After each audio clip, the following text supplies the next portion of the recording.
My ex-wife called me from the courthouse at 9:17 in the morning. I know it was 9:17 because I've looked at that call log 100 times since. She said 6 words to me and then she hung up. "Come say goodbye to your kids." And then, before I could answer, she added, "This is the last time." And she was gone. I was already in the parking lot. I'd been sitting in my truck for 20 minutes because I couldn't make myself go in. Because I believed, that morning, that I was about to walk into a courtroom and lose my children forever.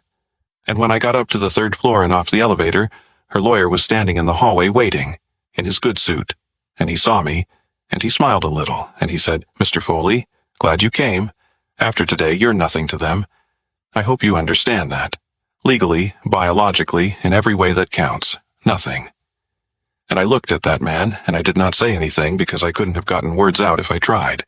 And then I walked into that courtroom quietly, and I sat down, and when the moment came, I stood up, and I handed the bailiff a sealed envelope. Inside it was a report from a hospital. I asked him to give it to the judge. The judge opened it. She read the first page, and then she stood up so fast that her chair rolled back and fell over behind her, hit the floor with a crack that echoed off the walls, and every person in that courtroom went silent. And the judge, still standing, still holding that one page, looked at the bailiff and said 7 words that changed everything. "Lock the doors. No one leaves this room." I need to stop right here, 10 seconds in, because I have to tell you what was in that envelope, and I have to tell you how a father ends up sitting in a parking lot, believing he's about to lose his kids forever, and I have to tell you the thing that had been happening to my children that I could not, for the life of me, get anyone to believe. But I want to say something first before I go on, because this is a hard story. Everything I'm going to tell you, I'm going to tell you carefully. My children are safe now.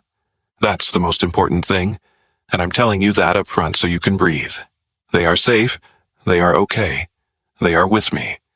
What I couldn't do for the longest, most agonizing time was prove what I knew.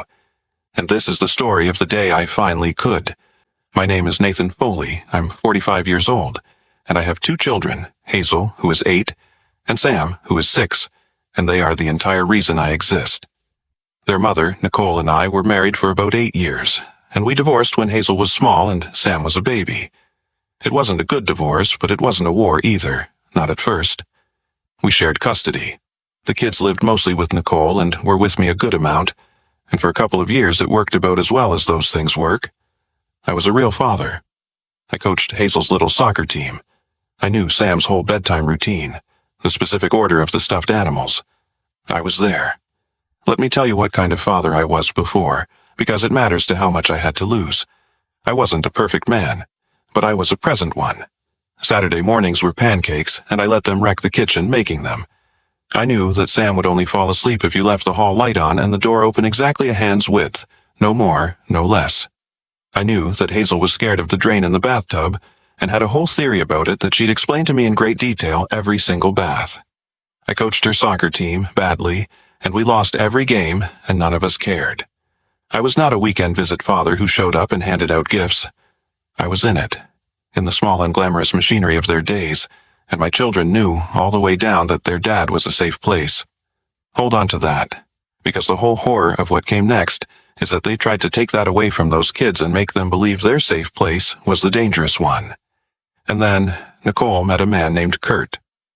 I want to be careful about how I tell this next part because I've had a lot of time and a lot of counseling to understand it, and the truth is more complicated and more sad than just calling somebody a monster, even though monster is a word that fits.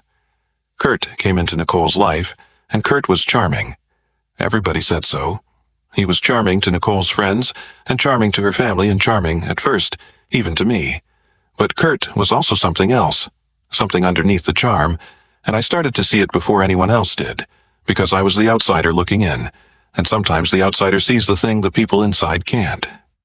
Kurt was controlling. Slowly, over months, I watched Nicole change. I watched her friends fall away. I watched her get quieter, smaller, more anxious, always checking his reaction before she said anything. It was the same pattern you've maybe seen before. A strong person slowly folding themselves down to fit inside what someone else allows. And I told myself it wasn't my business anymore. She was my ex-wife. Who she dated was her life. But then it stopped being just about Nicole. because Kurt moved in, and my kids started living under the same roof as him. And that was my business. That was very much my business. It started small, the way I noticed it. My kids, who had always come running to me at every exchange, started being quieter when I picked them up. Hazel, my chatterbox, my little girl who narrated every thought in her head, went quiet. Sam started having nightmares and wetting the bed again after years of not. They both got clingy with me in a way that broke my heart, not wanting me to leave, crying at the end of my weekends in a way they never had before, begging, sometimes, not to go back. And there were other things. Things I noticed and couldn't explain and was told every time I raised them that I was imagining. A bruise here, a mark there, always with an explanation ready. He fell off his bike. She ran into the coffee table. Kids are clumsy. And I wanted so badly to believe those explanations because the alternative was unthinkable. So, for a while, I did believe them, or I made myself believe them, the way you do, when the truth is too terrible to look at directly. But it kept happening, and my kids kept getting quieter and more frightened. And one day, Hazel, my 8-year-old, said something to me. I'm not going to repeat exactly what she said because it's hers, and because it's the kind of thing a child should never have a reason to say. But it was enough. It was enough that the floor dropped out of my world, and I knew, with a certainty I had never felt about anything, that something was being done to my children in that house, and that Kurt was doing it. And here is where the nightmare really started, because I did what any father would do. I raised the alarm. I went to Nicole first, and I told her what Hazel had said, and I told her what I'd been seeing, and I begged her to look, to really look at what was happening in her own home. And Nicole turned on me. I don't fully understand, even now, what was happening inside Nicole. I think she was so deep under Kurt's control, so afraid of him, so invested in the life she'd built with him, that she could not afford to believe me, because believing me would have meant her whole world was a horror. So instead of looking, she defended him. Fiercely. She told me I was jealous. She told me I was bitter about the divorce. She told me I was trying to destroy her happiness because I couldn't stand that she'd moved on. And then she did the thing that nearly cost my children everything. She decided that the problem wasn't Kurt. The problem was me. And Kurt, who was clever, who was so much more clever than I understood, saw an opportunity in that. Because the best way to protect himself, the best way to make sure no one ever looked at him, was to discredit the one person who was looking. Me. So together, Nicole and Kurt began, very deliberately, to build a case that I was the dangerous one. It is a strategy, it turns out. It has a shape that people who work in these systems recognize. When you are hurting a child, one of the most effective things you can do is accuse the protective parent first, loudly, and turn the whole machinery of the court against them, so that everything that parent says afterward, every desperate true alarm they raise, just sounds like an unstable person making things up. They flip it. The person telling the truth gets painted as the liar, and the liars get to stand there, looking calm and concerned. That's what they did to me. Over about a year, they built a version of me that wasn't real. They said I was harassing them. They took my genuine, panicked attempts to check on my children and reframed them as obsessive, threatening behavior. They said I was unstable, that I was making wild accusations, that I was using the children to attack Nicole. They got a temporary order limiting my contact. And every time I tried to tell someone, anyone, a lawyer, a court worker, that my kids were being hurt, it came out of my mouth sounding exactly like what they'd told everyone I was. A bitter, unstable ex-husband making things up to hurt his ex-wife. I could not get anyone to believe me. Do you understand what that's like? To know, to absolutely know that your children are being harmed, and to watch every single person with the power to help look at you like you're the problem. I would lie awake at night physically sick, picturing my kids in that house, knowing and being able to do nothing. Because the more I tried, the crazier I looked, because they had built it that way on purpose. There was one afternoon that was the lowest point of my whole life, lower even than the day in the courtroom. And I'll tell you about it because if you've been disbelieved, you'll understand it. I had gone, on my own, to a meeting with a court-appointed evaluator, a woman whose job was to assess our family, and I had brought everything, my notes, my dates, the things the kids had said, my heart in my hands. And I laid it all out as calmly as I could make myself, because I knew that the second I seemed too emotional I'd be the crazy one. And she listened, and she nodded, and she wrote things down. and at the end she looked at me with this practiced, gentle, pitying expression, and she said, "Mr. Foley, it's very common for a parent to have difficulty accepting a new partner in the co-parent's life." And I understood in that moment that she had already read the file. She had already decided who I was before I walked in. Everything I'd just said, the truth about my children, had gone into her ears, already sorted into the box marked bitter ex-husband. I walked out to my truck and I sat there and I couldn't even cry.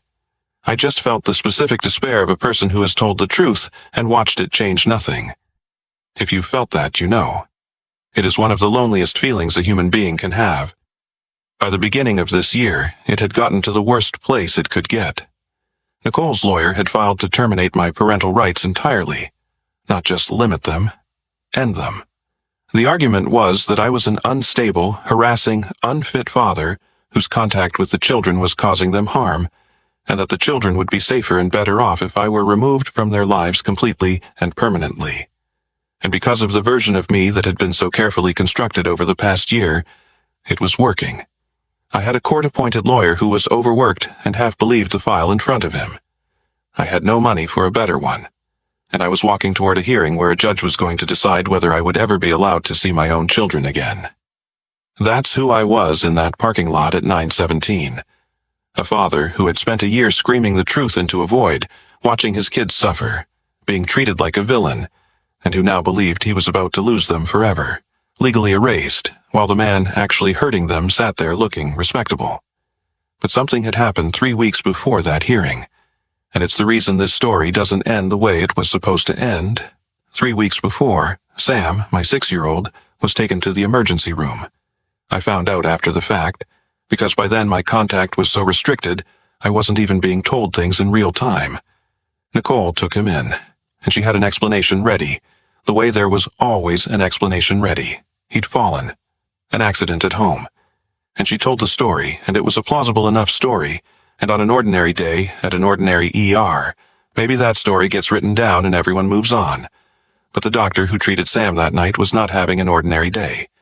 She was a veteran emergency physician, someone who had spent 20-some years looking at injuries, and she looked at my son, and she looked at the injuries he had, and something did not add up for her.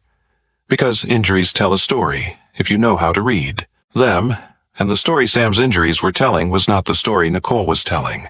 The pattern was wrong for an accidental fall, and there was more than one injury, at more than one stage of healing, which is a thing that experienced doctors are specifically trained to notice, because it can indicate that harm has been happening not once, but over time. That doctor did what the law requires her to do, and what conscience requires her to do. She was a mandatory reporter. She documented everything, carefully, in clinical detail. She wrote down that the injuries were inconsistent with the explanation provided and consistent with non-accidental trauma. And she filed a report with Child Protective Services, and then that report went into a system that is overwhelmed and understaffed and slow, and it sat. It sat in a queue behind hundreds of other reports, waiting for an investigator to get to it, while the clock ticked toward my hearing. If it had run its normal course, it might have taken weeks or months for anyone to act on it, and by then the custody hearing would have been over, and I'd have been erased. But here is the thing that saved my children. Under the law, until that hearing actually terminated my rights, I was still their legal father, and a legal parent has the right to their minor children's medical records. So, I had been requesting my kids' medical records regularly for months, as part of my desperate, documented attempt to keep track of what was happening to them. It was one of the few things I could actually do. And about a week before the hearing, the records from that ER visit came to me, and I sat at my kitchen table and I read what that emergency room doctor had written. I read the words, inconsistent with the explanation provided. I read the words, consistent with non-accidental trauma. I read that a report had been filed, and for the first time in over a year, I was holding something that was not just the word of a father everyone had decided was crazy.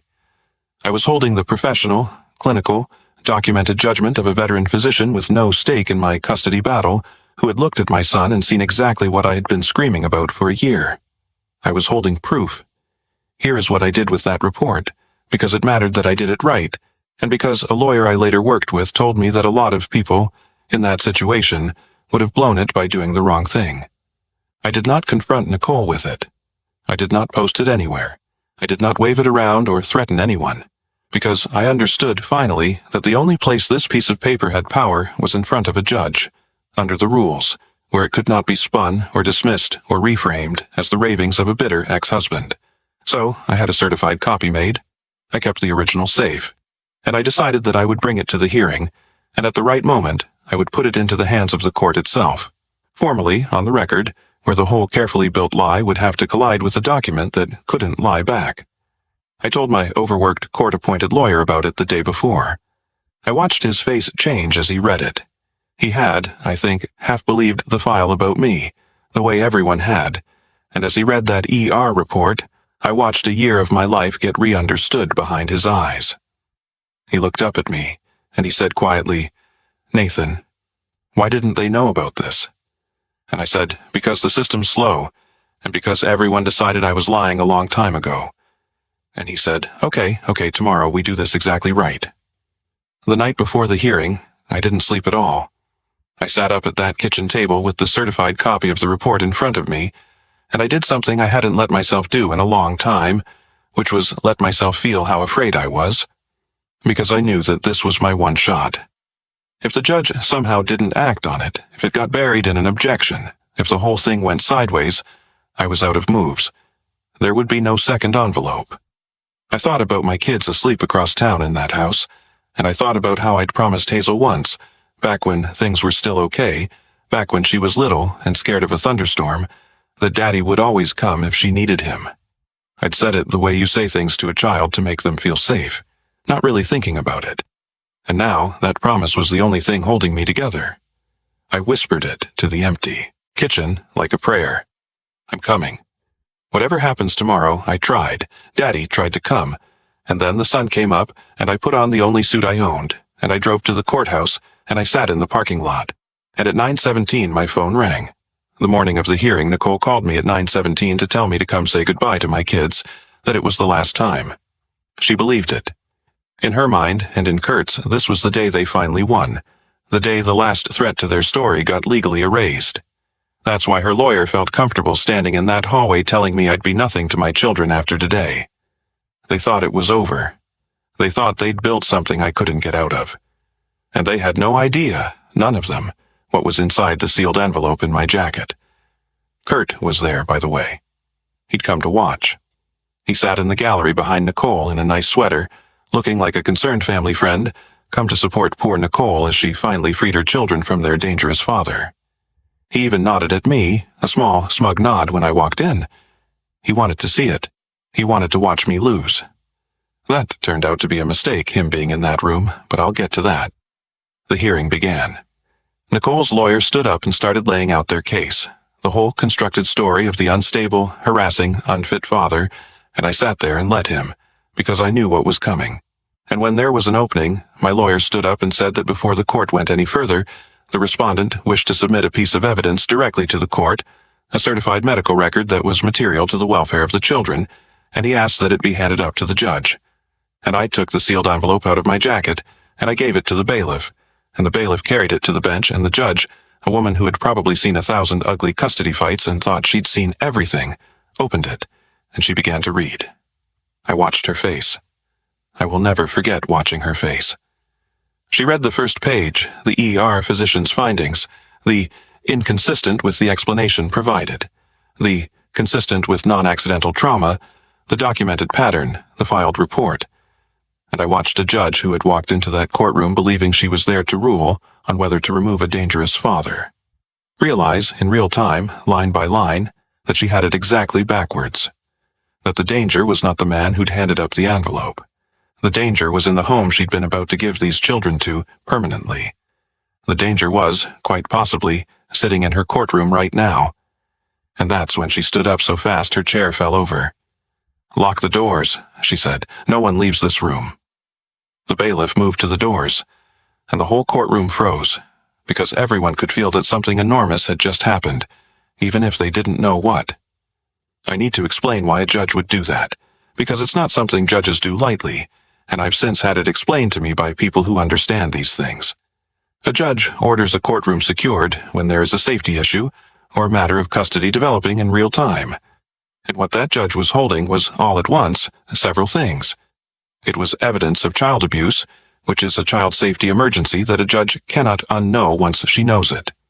It was evidence that the court had been, minutes away, about to hand 2 children permanently to the very environment where that abuse was happening.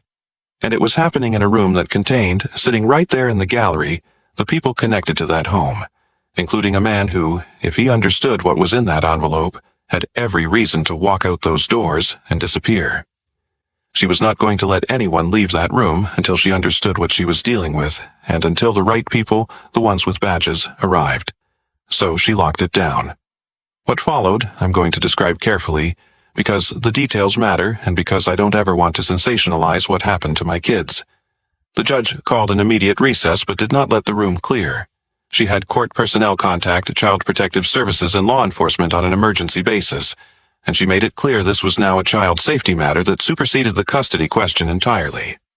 When you have a filed mandatory report and a certified medical record of non-accidental trauma sitting in front of you, the custody hearing you thought you were having simply ends, and a different, much more serious process begins. Nicole's lawyer tried to object, tried to say this was an ambush, tried to say the document was inflammatory, and the judge, who had gotten very, very quiet and very, very cold, said something I've never forgotten. She said, "Counselor, I am holding a certified hospital record that indicates one of these children has been physically harmed, and that it was reported to the state 3 weeks ago. I was about to sever this man's rights to these children. I want you to sit down and think very carefully about what almost happened in my courtroom this morning." And Nicole's lawyer sat down. I looked over at Nicole, and Nicole was not looking at me, and she was not looking at her lawyer. She was staring at that ER report in the judge's hands with a face I can only describe as a face coming apart. Because I think in that moment Nicole finally could not know anymore. For over a year she had performed a story so completely that maybe she'd have convinced even herself. And now there was a doctor's report, a stranger's professional judgment, saying in clinical language the thing she had refused to look at, about her own baby, and there was nowhere left for her to hide from it. I watched my ex-wife's entire constructed reality collapse in real time, and God help me, even after everything, part of me felt sorry for her, because whatever she was also a woman who was about to understand what she had allowed to happen to her children, and that is a weight I would not wish on anyone. And Kurt understood, faster than anyone, exactly what that sealed envelope meant. I saw it move across his face, the charm dropping away, replaced by something cornered and calculating. And I saw him glance toward the doors, the locked doors. And I understood then why the judge had locked them the very first second, before she'd done anything else. Because she was a person who had done this a long time, and she knew that the dangerous ones run. The police came. Child Protective Services came. The children were not in the courtroom, thank God, but emergency steps were taken that same day to ensure they were immediately safe and removed from any contact with Kurt while everything was investigated. Kurt was detained that day, and the investigation that had been sitting in a queue for 3 weeks suddenly had every resource behind it. And it moved fast, once it moved. I want to tell you what the report actually proved, because it did 2 things, and both of them mattered. The first thing it did was clear me completely, because injuries can be dated, at least roughly, by a trained physician, by their stage of healing. And when investigators lined up the timeline of my son's injuries against the custody schedule, against the documented days when the children were with me, and the days they were with Nicole and Kurt, the injuries did not line up with my time. They lined up with the other house. The medical evidence didn't just fail to implicate me. It actively excluded me, and it pointed clearly at where the harm was actually happening. The entire year-long story that the danger fell apart against a document that could be checked against a calendar. And the second thing it did was give the truth a voice that couldn't be shouted down. For over a year, the only person saying my children were being hurt was me, and I had been successfully painted as a liar. But an emergency room physician with 2 decades of experience and no dog in the fight is not a bitter ex-husband. When she wrote consistent with non-accidental trauma, that could not be waved away. She said, in a language the system had to respect, the thing I had been unable to make anyone hear. I never got to properly thank the doctor. Dr. Nunes. I think about her more than she'll ever know. A stranger, at the end of a long shift, who had every reason to just write down the easy explanation and go home to whatever was left of her night. And instead, she looked one more time, and she trusted her 20 years over a plausible story, and she picked up a pen.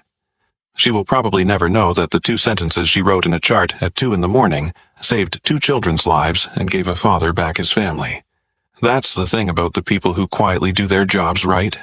They save whole worlds and never find out. If she ever sees this, thank you. You have no idea. You gave me everything back. Let me tell you where things stand now, because I know that's what you want to know, and because the after is the part that actually matters. Kurt was arrested, charged, and prosecuted for what he did to my son.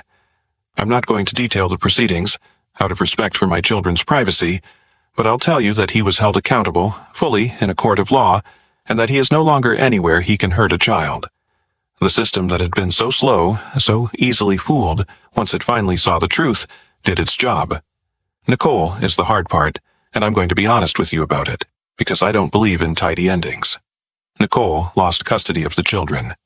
What she allowed to happen, her failure to protect them, her choice to defend the man harming them and to attack the parent trying to save them, has real and lasting legal consequences, and it should. But I will also tell you that I did not push for the harshest possible outcome for her, and I'll tell you why. Because I came to understand that Nicole was also a victim of Kurt, in her own way. Not in the way my children were. Nothing excuses what she let happen to them. But she was a woman who had been isolated and controlled and broken down by a very dangerous man until she couldn't see straight, until she chose him over her own eyes. She has to live now with what she allowed. She has to look at what happened to her babies and know she stood in the way of the person trying to stop it. There is no punishment a court could hand down worse than that. I don't hate her. I mostly just grieve, for all of us, for the family we were supposed to be. The children live with me now, full-time, and I'm not going to pretend that's a fairy tale ending because healing from what they went through is slow and hard and ongoing. There are good therapists involved. There are hard nights. There is a 6-year-old who is slowly learning that he's safe now, and an 8-year-old who is slowly getting her words back, becoming, a little more each week, the chatterbox she used to be. It is the work of years, not weeks. But they are safe. They are home. They are with a parent who never, ever stopped fighting for them. Even when it made him look crazy, even when everyone told him to give up. And they know that now. They know Dad came. However long it took, Dad came. There's a moment from a few months into having them home that I hold on to. It was an ordinary Saturday and I made pancakes, and I let them make the same glorious mess of the kitchen they always used to, and at some point I realized Sam was laughing. Really laughing? That helpless little kid belly laugh. Over nothing, over flour on my nose, and I had to turn around to the stove so he wouldn't see my face, because I hadn't heard that laugh in almost 2 years, and I'd started to be afraid I never would again. Later that same day, Hazel was telling me some enormous, winding 8-year-old story about something that happened at school, narrating every detail, losing the thread and starting over, the way she used to before she went quiet. My chatterbox. And I just sat there and listened to every word like it was the most important thing anyone has ever said to me, because to me it was. That's what we got back, not a perfect ending. Just a laugh in a kitchen and a long, pointless, wonderful story. That's what all of it was for. Let me leave you with a few things, and then a question, because I really do read these, and because this one matters more than most. If you are a parent or a grandparent or anyone, and something in your gut is telling you that a child is being hurt, and everyone around you is telling you you're imagining it, I want you to hear me. Do not let them talk you out of what you know. Document everything. Write down dates, keep records, and understand that the people who hurt children often protect themselves by discrediting the person raising the alarm, so if you're being made to look crazy for worrying about a child, that itself can be part of the pattern. Take it to the people whose actual job it is, doctors, mandatory reporters, child protective services, and if one door is slow, do not stop knocking on doors. The truth, documented, is more powerful than any lie, but somebody has to carry it into the right room. I almost didn't get there in time. And if you are the child in a story like this, or you were once, hear this. There are people who will come. It sometimes takes too long. It sometimes takes a fight that shouldn't be necessary. But there are people in this world who will walk into a locked room and put a piece of paper on a table and refuse to leave until you are safe. You are worth that fight. You always were. So here's my question, and I genuinely like to know, and I'll read every answer. Have you ever known something was true, deep in your bones, and had to fight to be believed? Did the truth finally come out? Tell me about it. Because I spent a year being the only person who believed something, and I know exactly how lonely that is, and I'd like to hear from the others who've stood in that lonely place. And if this story meant something to you, do me one kindness before you go. Leave a comment, even a single word, so I know you stayed with me all the way to the end. And subscribe so the next story finds you when it comes, because they keep coming. And if you take one thing away from an ordinary father who almost lost everything, let it be this. The truth doesn't always win on its own. Somebody has to carry it. So if you're the one who knows, be the one who carries it. Don't stop. Don't let them tell you you're crazy. Get it into the right room. Your kids are counting on you to be the one who wouldn't quit.